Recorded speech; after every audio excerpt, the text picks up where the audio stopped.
বন্ধুরা আসসালামু আলাইকুম। আপনারা সবাই কেমন আছেন? আশা করি আলহামদুলিল্লাহ সবাই ভালো আছেন। গার্মেন্টস গাইডলাইন বিডির পক্ষ থেকে আপনাদেরকে অভিনন্দন। বন্ধুরা, আজ আমরা আলোচনা করব লেকরা মোডারিসে একটি জ্যাকেটের স্মল পার্টসের কিভাবে গ্রেডিং করতে হয় বিস্তারিত বিষয় নিয়ে। ইতিপূর্বে আমরা আলোচনা করেছি লেকরা মোডারিসে কিভাবে একটি জ্যাকেটের ব্যাক পার্ট ফ্রন্ট পার্টের গ্রেডিং করতে হয় বিস্তারিত বিষয় নিয়ে। বন্ধুরা, আমরা ধারাবাহিকভাবে এই টিউটোরিয়ালগুলো করার উদ্দেশ্য হলো যারা গার্মেন্টস ইন্ডাস্ট্রিতে নতুন আসতে চাচ্ছেন, ইয়ং জেনারেশন, তাদের জন্য ক্যাট ডিপার্টমেন্টে বিশেষ করে তাদের জন্য একটি বেসিক নলেজ হবে, এবং যারা কর্মরত অবস্থায় আছেন অনেক কিছু অজানা আছে তাদেরও খুব উপকার আসবে। যাই হোক বন্ধুরা, আমরা আর কথা না বাড়িয়ে আজকের টিউটোরিয়ালটি আপনাদেরকে দেখানোর চেষ্টা করি। আজ আমরা যে বিষয়টি নিয়ে আলোচনা করব সেটা হচ্ছে লেকরা সফটওয়্যারের প্যাটার্ন তৈরি করার পরে সেটা ছোট পার্টসগুলো কিভাবে আলাদা করতে হয় সেটা নিয়ে ডিটেলস আলোচনা করার চেষ্টা করব। ইতিপূর্বে টিউটোরিয়ালটাতে আপনাদের দেখিয়েছি কিভাবে গ্রেডিং করতে হয়। আজ আমরা এই গ্রেডিং প্যাটার্নটার থেকে কিভাবে ছোট পার্টসগুলো আলাদা করতে হয় সেটা নিয়েই আপনাদের দেখাবো। তো এই হচ্ছে আমাদের প্যাটার্ন। এটা আমি আপনারা চাইলে একসাথেও আপনারা সুইং অ্যালাউন্স দিতে পারেন। আমি এখন দিয়ে দিচ্ছি একসাথে সুইং অ্যালাউন্স। আমি 1 cm করে যদি দেই, অলরেডি হয়ে গেছে। এই সুইং অ্যালাউন্সটা হয়েছে কিনা সেটা দেখার জন্য আমি আপনাদের এখন যেটা দেখাবো, একটা পার্টস আমি যদি এখান থেকে বের করে দেখাই, দেখেন এটা হচ্ছে অটোমেটিক আমার সুইং অ্যালাউন্সটা হয়ে গিয়েছে। চারদিকে দেখতে পাচ্ছেন আমি একটা কলার এখান থেকে বের করে নিয়েছি। এইভাবে আমি পর্যায়ক্রমে প্রত্যেকটা পার্টস এখান থেকে আমি বের করে নিব। এখন দেখেন আমি এই স্লিভের কাফ বের করে নিচ্ছি। এরপরে আমি এই স্লিভের এই যে বড় পার্টটা বের করে নিলাম, এখান থেকে ছোট পার্টটা বের করে নিলাম। আমি টোটাল স্লিপটাই এখন বের হয়ে গিয়েছে। এখানে দেখেন আরেকটা কাজ আমার বাকি রয়েছে। এখন স্লিপটা আমি বের করার পরে কিছু অংশ উপর দিক নিচের দিক সাইডে চলে গেছে, এটা আমি অ্যাডজাস্ট করে দেব। কোত্থেকে দেব? F3 তে যাওয়ার পরে অ্যাডজাস্ট লাইন। এটা আপনাদের অনেক আগে আমি দেখিয়েছি, আজকে আবার আপনাদের দেখালাম। অ্যাডজাস্ট লাইনগুলো অ্যাডজাস্ট করে দিব। এভাবে অ্যাডজাস্ট করার পরে দেখেন আমি লাইনগুলা ধরে ধরে অ্যাডজাস্ট করে দিচ্ছি। এই হচ্ছে আমার স্লিপ। এখন আমি এই জায়গাতে একটা কাট মার্ক আমি দিয়ে দিব এই জায়গাতে, কারণ হচ্ছে এখান থেকে ধরে এ পর্যন্ত আমার এটা স্লিপ ভাঙার জন্য এই একটা অপশন রয়েছে। তারপরে স্লিপের ছোট প্যানেলটার মধ্যে সেম ওয়েতে F3 তে গিয়ে আমি অ্যাডজাস্ট পয়েন্ট দিয়ে অ্যাডজাস্ট টু লাইন দিয়ে আমি এই পার্টগুলো এইভাবে অ্যাডজাস্ট করে দিব, যাতে আমার কাজ করতে সুবিধা হয়, বর্ধিত অংশগুলো যদি যেন না থাকে। আমার কাজের সুবিধার্থে আমি এটা করে নিলাম। এখন যেটা করব, আমি এই জায়গাতে একটা নোজ মার্ক দিয়ে আমি এই স্ট্রেট লাইন দিয়ে এখান থেকে একটা লাইন টেনে দিলাম। এই হচ্ছে আমার স্লিপ বের হয়ে গিয়েছে, কলার বের হয়ে গিয়েছে, কাফ বের হয়ে গিয়েছে।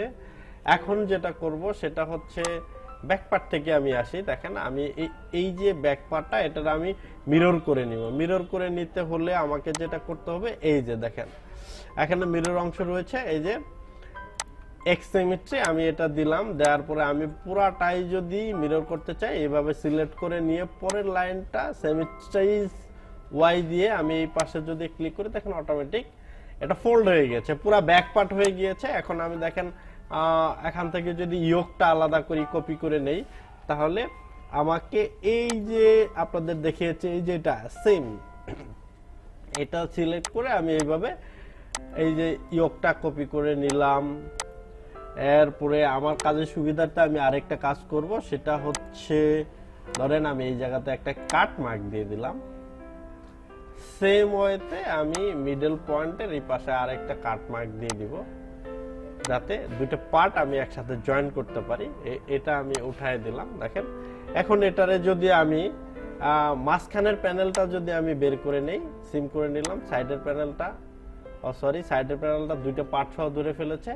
আমাকে এখানে এটা করতে হলে আর একটু এইভাবে বর্ধিত করে দিলে আমার আর ওই প্রবলেমটা হবে না আশা করি। এখন দেখেন আমি আবার যদি এই যে আমার শুধু সাইডের পার্টটাই এখানে ধরেছে। এখন দেখেন ব্যাক পার্টগুলো যে নিয়েছি, এখানেও কিন্তু আমার কিছু বর্ধিত অংশ রয়েছে। এটা সব সফটওয়্যারে থাকে না, এটা আমি একটা অপশন চালু করে রেখেছি আমার বোঝার সুবিধার্থে, কাজের সুবিধার্থে, যার কারণে এই অপশনটা এখানে রয়েছে। এটা ইচ্ছা করলে আপনি ডিলিট পয়েন্টটা ক্রিয়েট করে এখান থেকে এটা করে দিতে পারেন, ক্লোজ করে। এই যে আমি ডিলিট কিবোর্ডে ডিলিট অপশনটা চেপে এখান থেকে এটা করে দিলাম। আর তা না হলে আপনারা এই যে অ্যাডজাস্ট লাইন দিয়েও এটা করে দিতে পারেন। তো এখানে দেখেন এই জায়গাতে একটা প্রবলেম মনে হচ্ছে, তাই আমি অ্যাটাচ দিয়ে আমি এটা অ্যাটাচ করে দিলাম। এই এখন এই অংশটা সেম ওয়েতে আমি যদি ডিলিট অপশন দিয়ে এখানে ক্লিক করে দেখেন, এটাও ডিলিট হবে। আপনি দুইটা ওয়েতে এই কাজগুলা করতে পারেন। দেখেন আমি এই যে এটা অ্যাটাচ লাইন দিয়েও করা যায়। আমি অ্যাটাচ লাইন ডিলিট দুটি পয়েন্ট দিয়ে আপনি আপনাদের দেখালাম। আপনারা যেটা ভালো মনে করেন, যেটা সুবিধা মনে করেন সেটা দিয়েই আপনারা করে নেবেন। আমার এখানে এটা বের হয়ে গিয়েছে। আমি এখান থেকে আরেকটা কাজ করব, সেটা হচ্ছে আমার এই যে এই অংশটা আমি এই বেল্টের অংশটুকু বের করে নিলাম। এটা হচ্ছে আমাদের বেল্ট, যেহেতু আমার বেল্ট লাগবে তাই আমি ব্যাগের বেল্টটুকু আপনাদের বোঝানোর স্বার্থে আমি এখান থেকে বের করে নিলাম। দেখেন এই যে বের করে নিলাম। এরপর আমি অ্যাটাচ দিয়ে এটারে দুটো পয়েন্টারে এক করে দিব। সোজা বেল্ট হলে এইভাবে নিতে হয় না, তারপরও আমি আপনাদের সুবিধার্থে আমি আপনাদের জাস্ট দেখানোর স্বার্থে আমি এখান থেকে বেল্টের অংশটুকু আলাদা করে নিলাম। এই যে এটা হচ্ছে ব্যাক বেল্ট। তারপরে ফ্রন্ট পার্টে আমি চলে যাব। ফ্রন্ট পার্টে দেখেন এখানে অনেকগুলা পার্টস রয়েছে আমার। এটা হচ্ছে লুপ, আমি লুপটা বের করে নিলাম। লুপের সাধারণত আমি যে ফেব্রিক দিয়েছি সেটা চারদিকে সুইং অ্যালাউন্স দিতে হবে না। এটা আমি ড্রাগ করে আমার হচ্ছে এই যে F4 এর যে সিমটা আছে এটাতে ধরেই আমি আবার কি করব, এই যে ক্যাপস লক নিভানো অবস্থায় এটা থেকে আমি এই সুইং অ্যালাউন্সটা আবার জিরো করে দেব। জিরো করে দিলে আমার এখানে সুইং অ্যালাউন্সটা থাকবে না। এই হচ্ছে অবস্থা। এখন আমি ফ্রন্ট পার্টের ফ্রন্ট ইউকটা বের করে নিব। দেখেন আমি ফ্রন্ট ইউকটা কিভাবে বের করতে হয়, এখান থেকে আমি এই যে সেম ওয়েতে ফ্রন্ট ইউকটা বের করে নিলাম। এরপরে আমি যেটা বের করব সেটা হচ্ছে সাইড প্যানেল। এখানে সাইড প্যানেল রয়েছে, আমি সাইড প্যানেলটা বের করে আপনাদের একটু দেখাই। সাইড প্যানেলটা একটু জুম করে আপনাদের দেখানোর চেষ্টা করতেছি আমি। দেখেন আমার সাইড প্যানেলটা এখান থেকে আমার দুইটা জিনিস দরকার। একটা হচ্ছে এই যে আমার বন আর এখানে কিছু অংশ দরকার, সেটা আমি এখান থেকে কপি করে দেখেন এই সিলেক্ট করে ড্র্যাগ করে সিলেক্ট থাকা অবস্থায় আমি যখন নিতে যাচ্ছি তখন নিচে আমার বেল্টটা সহ আসতেছে। সেই ক্ষেত্রে এই যে এখানে একটা পয়েন্ট মনে হয় একটু ছোট হয়ে গিয়েছে, যার কারণে আমার ওটা ধরে নিচ্ছে। আমি এটাকে আবার একটা পয়েন্ট দিয়ে ইনসার্ট পয়েন্ট করে নিয়ে এই যে এটা হচ্ছে ইনসার্ট পয়েন্ট, এটা দিয়ে এটা লক করে দিয়ে আমি এটা ডিলিট করে দিলাম। দেখেন এখন আর আমার এর অংশটা আসবে না। আমি এখান থেকে এই অংশটা রেখে দিলাম। আর জাস্ট এই দেখেন এই যে আমি কপি করতেছি, কিভাবে এখানটা বের করতে হয় আমি এটা বের করে নিচ্ছি। দেখেন আমার ওই মার্কটা সহ চলে এসেছে। আর এইটা আমার দরকার নেই, এটা আমি ক্লোজ করে দিলাম। দেখেন আমার ইউকের এখানে কিছু বর্ধিত অংশ চলে আসছে, আমি সেটারে ক্লোজ করে দিব। এই যে ক্লোজ করে দিচ্ছি, এই যে ক্লোজ করে দিচ্ছি। এখানে আমার এই যে ফ্রন্টের ইয়োকটা বের হয়ে গিয়েছে, এরপরে সাইড প্যানেলটাও আমার এখানে বের হয়ে গিয়েছে। সাইড প্যানেলে কিছু বর্ধিত অংশ চলে আসছে, সেগুলো আমি এখান থেকে রিমুভ করে দিচ্ছি। দেখেন এই যে add point adjust to line দিয়ে আমি এটাকে ক্লোজ করে দিচ্ছি। আমার দেখেন এখানে এই বনের জায়গাটাতেও চলে আসছে, আমি ভিতরেও এটা কি করব সেম ওয়েতেই ছোট করে দিব। যেহেতু আমার এখানে এই বনটা আছে আমি এই বনের মার্কটা রেখে দিলাম, কারণ বনের মার্ক যদি আমি না রেখে দিই তাহলে পরবর্তীতে আমার প্রবলেম হতে পারে। আর এখানে দেখেন কাজ করতে যে একটা ছোট পয়েন্ট রয়েছে, এই ছোট পয়েন্টটা আমি ডিলিট অপশনটা দিয়ে এখান থেকে ডিলিট করে দিলাম।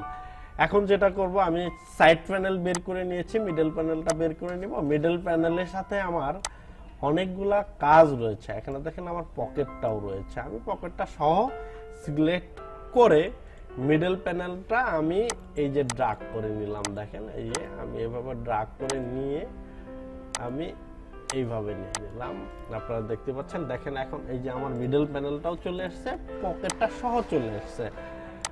এই যে মিডল প্যানেলের পকেটটা সহ চলে আসছে। দেখেন এই যে আমি এটা এখন থেকে এটা বর্ধিত অংশ লাগাই দিলাম, এখান থেকে এটা বর্ধিত অংশটুকু লাগাই দিলাম। এখন যেটা হয়েছে সেটা হচ্ছে আমি যদি এখানে মিডল প্যানেলটা পাকা করে দেই, পাকা বলতে ফিল সিম করি, তাহলে এখানে আমার সুইং অ্যালাউন্সটা অটোমেটিক বেশি লাগবে। সেক্ষেত্রে আমি যদি এখানে একটু বেশি দেই, দেখেন আমি এখানে দিয়ে দিচ্ছি 2 সিএম, সাইড প্যানেল আছে 1 সিএম পাকার জন্য। আর আমি এখান থেকে কি করব, আমার ওই চাপা পকেটটা আমি এখান থেকে ফ্ল্যাপ পকেট বের করে নিব একদম আমার কাজের সুবিধার্থে। আমি দেখেন এখান থেকে বের করে নিচ্ছি, এটা হচ্ছে আমার ফ্ল্যাপটা বের করে নিলাম। এটা হচ্ছে আমার পকেট, এখান থেকে আমি পকেটটাও বের করে নিলাম। এই হচ্ছে কাজের সুবিধার জন্য আমি আমার এই কাজটুকু করেছি। এখানে আমার একটু কাজ বাকি রয়েছে, দেখেন সুইং অ্যালাউন্সটা ভালোভাবে আসে না। আমি আবার এটা পুরাটাই সিলেক্ট করে ড্রাগ করে ধরে আমি এই যে সুইং অ্যালাউন্সটা আমি দিয়ে দিলাম। এই হচ্ছে আমার এই অবস্থা, এটা আমি এইভাবে দিয়ে নিয়েছি। এখন একটা বিষয়, সেটা হচ্ছে আপনারা ইচ্ছা করলে এটা দিয়ে দিতে পারেন আপনার সাইড প্যানেলের সাথে। এই প্যানেলটা কিভাবে জয়েন করবেন সেটা একটা কাট মার্ক ইচ্ছা করলে দিয়ে দিতে পারেন। দেখেন আমি এখান থেকে এটার থেকে ধরে মিডলে একটা কাট মার্ক, এখান থেকে ধরে এটার মধ্যে একটা 2টা পয়েন্টে ভাগ করে নিলাম। এখান থেকে ধরে এটা সিকোয়েন্স ডিভিশন দিয়ে আমি ভাগ করে নিলাম। এখন আমি এখানে একটা কাট মার্ক দিই, কারণ এই পয়েন্টটা আমার এখানে জয়েন্ট হবে। এর জন্য আমি এটা দিয়ে দিলাম। এখন সেন্টার ফ্রন্টের প্যানেলটা আমি বের করে নিব। এখানে এই যে সেন্টার ফ্রন্টের প্যানেলটা দেখেন এখানে আছে। আমি সেন্টার ফ্রন্টের প্যানেলটা যদি এখান থেকে ড্রাগ করে ধরে এইভাবে যদি আমি বের করে নিই, দেখেন এটা হচ্ছে আমার সেন্টার ফ্রন্ট প্যানেল। এটাও আমি বের করে ফেলেছি। একদম ইজি ওয়েতে আমি আপনাদের দেখাচ্ছি। আপনারা খুব সহজেই একটা জ্যাকেট তৈরি করার পরে, একটা প্যান্ট তৈরি করার পরে কিভাবে সেই ছোট পার্টসগুলো আলাদা করবেন, একদম ইজি ওয়েতে আপনাদের দেখাচ্ছি আপনাদের কাজের সুবিধার্থে। এইভাবে আপনারা কাজগুলা করতে পারবেন খুব সহজেই। এই হচ্ছে দেখেন আমি এই সেন্টার ফ্রন্টের প্যানেলটাও আমি বের করেছি। এখন 3টা প্যানেলে আমি কিন্তু আমি একটু যদি এখানে করে আপনাদের দেখাই, দেখেন এটা হচ্ছে আমার সেন্টার ফ্রন্ট প্যানেল। আর এটা যদি আমি মেরি করে নিয়ে আসি, সেন্টার ফ্রন্ট প্যানেলের সাথে সেন্টার মিডল প্যানেল যদি আমি জোড়া দেই, এখান থেকে ধরে আমি এই যে এখান থেকে ধরে নিচে নিয়ে আসি, দেখেন আমার সহজে মিলে যাচ্ছে। এটা ধরে যদি পাশে নিয়ে আসি, এই দেখেন আপনার তিনটে কালার হয়ে গিয়েছে। আমি যে মাঝখানে কাট মার্কগুলো দিয়েছি অটোমেটিক একটা জায়গাতে মিলে গিয়েছে। আমি যদি ইয়কটা ধরি, এই আমার হচ্ছে ফ্রন্ট পার্ট। তো এইভাবে হচ্ছে চেক করার সিস্টেম। এখানে আমি আরেকটা কাজ, আমার অনেকগুলা প্যাটার্ন এখানে রয়েছে, আমি সেটা বের করে নিব। আমি এখান থেকে আমার এই বেল্টটাও বের করে নিলাম, ফ্রন্ট বেল্ট। দেখেন এটা হচ্ছে আমার ফ্রন্ট বেল্ট। আমি আগেই আপনাদের বলেছি বেল্টটা কিভাবে বের করে নিব। আমি এই যে ফ্রন্ট বেল্টটাও বের করে নিলাম। এখন আমি অ্যাটাচ দিয়ে আমি এই পয়েন্টগুলোও লক করে দিলাম। আর এই যে একটু কেমন জানি দেখাচ্ছে, এর জন্য আমার যেটা করতে হবে সেটা হচ্ছে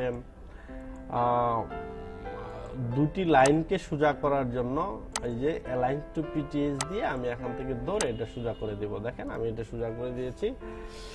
এই হচ্ছে আমার ইয়ের অবস্থা, ফ্রন্ট বেল্ট, ব্যাক বেল্ট। এখন আমার এখানে আরো ছোট ছোট অনেকগুলো পার্টস রয়েছে এখানে যেটা বের করার। দেখেন এই যে আমার সিম, এখানে বন্ড সিম রয়েছে।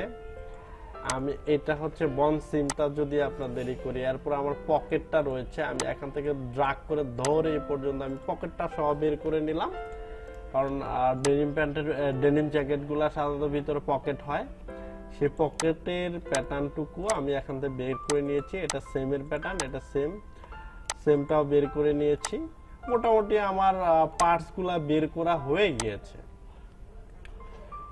তো এখন আমার আরেকটা কাজ করার বাকি রয়েছে, সেটা হচ্ছে আমি কিভাবে এই খন্ড খন্ড বেল্টটার একটা জোড়া বড় বেল্টে আপনাদের জোড়া লাগিয়ে দেখাবো। দেখেন এই দুটো বেল্ট, এটা হচ্ছে ফ্রন্ট বেল্ট, এটা হচ্ছে ব্যাক বেল্ট। যেহেতু ফ্রন্ট বেল্ট আর ব্যাক বেল্ট, সেহেতু আমি এটারে এইভাবে করে দিতে পারি। দেখেন আমি এই দুটা পয়েন্টকে এক জায়গায় করলাম, করার পরে আমি এই যে ফ্রন্টের এই ব্যাগের এটার মাঝখানে আমি একটা করে দেব, এটা যেটা করব, এখানে হচ্ছে মাউসটা একটু কাজ করতে প্রবলেম করতেছে, আমি এই প্যারালাল দিয়ে স্ট্রেট লাইন দিয়ে এর মধ্যে এটা লক করে দিলাম। ফ্রন্ট আর ব্যাক মিলে আমি একটা প্যাটার্ন বের করে নিব। এখন দেখেন ফ্রন্ট আর ব্যাক মিলে আমি একটা প্যাটার্ন বের করে নিয়েছি। এটা আপনিও করতে পারবেন কাজের সুবিধার্থে। দেখেন ফ্রন্ট এইটুকু হচ্ছে ফ্রন্ট, এইটুকু হচ্ছে এখান থেকে এই সামনেরটুকু হচ্ছে ফ্রন্ট, পিছনটুকু ব্যাক। আমি যদি এটারে আবার সিম টু পিটিএস দিয়ে এটারে ডাবল করে দেই, আমার পুরো একটা বেল্ট হয়ে গেল। ফ্রন্ট বেল্ট, এখান থেকে এ পর্যন্ত ফ্রন্ট বেল্ট, মাঝখানেরটা হচ্ছে ব্যাক বেল্ট। আপনি ইচ্ছা করলে এভাবে করে দিতে পারেন, তাহলে খুব সুবিধা হবে কাজ করতে। ফ্রন্টের জায়গায় ফ্রন্ট, ব্যাকের জায়গায় ব্যাক থাকবে। এই আমি বেল্ট পরে এক্সট্রা অংশগুলা যেগুলো আছে সেটা আমি ডিলিট করে দিলাম। এই ডিলিট করে দিলাম। আর এখন হচ্ছে যেটা আমি প্লাকেটটা এখনো বের করি নাই, আমার হচ্ছে এই প্লাকেটটা আমাকে বের করতে হবে, কারণ আমি যেহেতু আলাদা করে দিয়েছি প্লাকেটটা। আমি দেখেন আপনাদের এই প্লাকেটটাও আমি আলাদা করে বের করে দিলাম। আগে সুইং অ্যালাউন্স দেওয়ার যে সুবিধাটা সেটা হলো এই, আর ইচ্ছা করলে আমি আগেও সুইং অ্যালাউন্স না দিয়ে আমি এটা বের করতে পারতাম। সুইং অ্যালাউন্স সবগুলো একসাথে দিয়েছি, পরবর্তীতে আমাকে প্রত্যেকটা পার্টস ধরে ধরে আর সুইং অ্যালাউন্স দিতে হয় না। আপনারা ইচ্ছা করলে পরেও দিতে পারেন, আগেও দিতে পারেন। এটা হচ্ছে আমাদের টোটাল একটা জ্যাকেটের প্যাটার্ন আমরা বের করে ফেলেছি দেখেন। আর এটা এরকম থাকা অবস্থায় যদি আপনি এটারে সারাতে চান, তাহলে যেটা করতে হবে সেটা হচ্ছে আপনার ডিভোর্স অপশনটা ডি, কিবোর্ড থেকে ডি চাপ দিলে ক্যাপস লক নিভায়, তাহলে দেখেন ডিভোর্সে চাপ দিলে এটা চলে যাবে। তার মানে এই হচ্ছে আমাদের একটা জ্যাকেটের খন্ড পার্টসগুলো আমি আলাদা করে ফেলেছি, আপনারা দেখতেই পাচ্ছেন। এরপর নেক্সট টিউটোরিয়ালটাতে আমরা যেটা করব সেটা হচ্ছে এই জ্যাকেটের পার্টসগুলোর ভিতরে কিভাবে নাম লিখতে হয়, কিভাবে গ্রিন লাইনগুলো দিতে হয়, সেভাবে সেই জিনিসটা আপনাদের দেখানোর চেষ্টা করব। তো আজ এ পর্যন্তই বন্ধুরা। আপনারা যদি আমাদের চ্যানেলটি সাবস্ক্রাইব করে না থাকেন, অবশ্যই সাবস্ক্রাইব করে নেবেন। আর আমাদের প্রত্যেকটা টিউটোরিয়াল ভালোভাবে দেখেন, তাহলে আপনাদের অনেক কাজে আসবে। আজ এই পর্যন্তই, আল্লাহ হাফেজ।